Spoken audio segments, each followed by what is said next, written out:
my channel.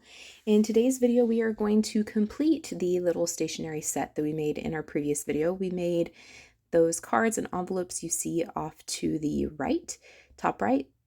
We made these cards and envelopes using some watercolor paper from Paper Studio and some our 123 memory, or excuse me, speaking too fast and not thinking. We are Memory Keepers 123 punch board. So I want to give these as a set to someone. So we are going to make a little box for these today. Now I kind of measured these out, and I measured them out using the envelopes. I've made the mistake of thinking, okay, I have 3x3 cards, but I forget that the envelopes are always bigger. So whenever you're trying to make a box, make sure that it will fit your envelopes if you are indeed including envelopes. I always like to include envelopes. I don't always use them myself, but when I'm giving them to someone else, I always like to include envelopes. So I made sure that this box would fit these envelopes. So using the same paper that we use to make these cards and envelopes, I'm going to make a lid and a base. So this I intended to be the lid, the polka dotted paper I intended to be the lid, and the kind of watercolor, it almost reminds me of a galaxy paper. I intended that to be the base because that would actually hold the cards, whereas the lid doesn't really have any like weight in it per se. So for the base of the box, you end up cutting it to 6x6. Both of these are 6x6, but the base, in order to make sure that the lid fits well over the base, you actually want to cut it just a hair smaller. So 5 and 15/16, or just cut a tiny sliver off of 2 adjoining corners. And that'll accomplish your goal. So because this particular polka dotted paper is a little bit thinner, I'm going to use the broader end of my stylus here. This paper also measures 6x6, and it is true. I didn't take any slivers off of any of this. And I'm going to I'm going to score this at 1 1/4 on all 4 sides. So I'm just going to score at 1 1/4, rotate my paper, score it again. You're actually going to do this to both pieces of paper. So what happens is that your lid fits completely over your base. I have made previous boxes in the past where like the lid doesn't go over the entire depth of the box, but this particular box it does. So this is the lid, and this is what we made to be, no, this is not the lid. Yes, this is the lid, and this is true 6x6. Yes, I'm losing my marbles, folks. Sorry about that. I hope this tutorial is making sense. So we did the same thing. We have this 6x6 piece of paper, and we scored it at 1 1/4. So this is what you're left with. You're going to do this to both pieces of paper. Remember, whatever piece that you want to be the base of your box, in order to get your lid to fit over it, just cut a tiny sliver off of 2 touching corners. And then I'm just going through and using my little bone folder here to crease those edges. You're going to treat both of these papers the exact same way. It gets a little bit repetitive, but sometimes that's helpful, just so you can see. So we have our score line here, and all I'm going to do is essentially cut away that score line. So I'm going to cut to the left of that score line up to that horizontal score line, and then I'm going to cut just a tiny wedge off the side.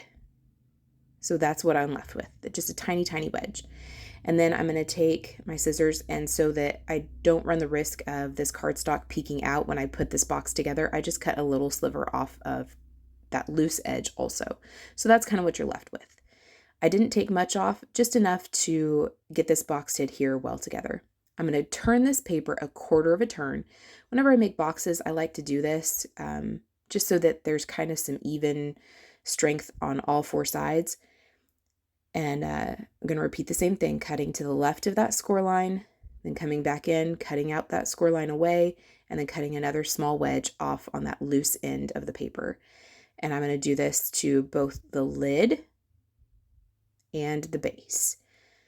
So we're going to do that. This is what you're left with. So if you want to take like a screenshot or pause the video, this is what you should be seeing when you're all done. So now both pieces should look the same, and now we're going to put it together.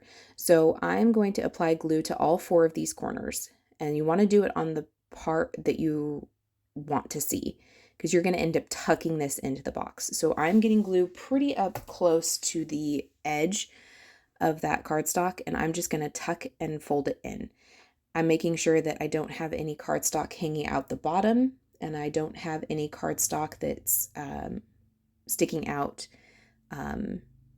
that I would catch my finger on.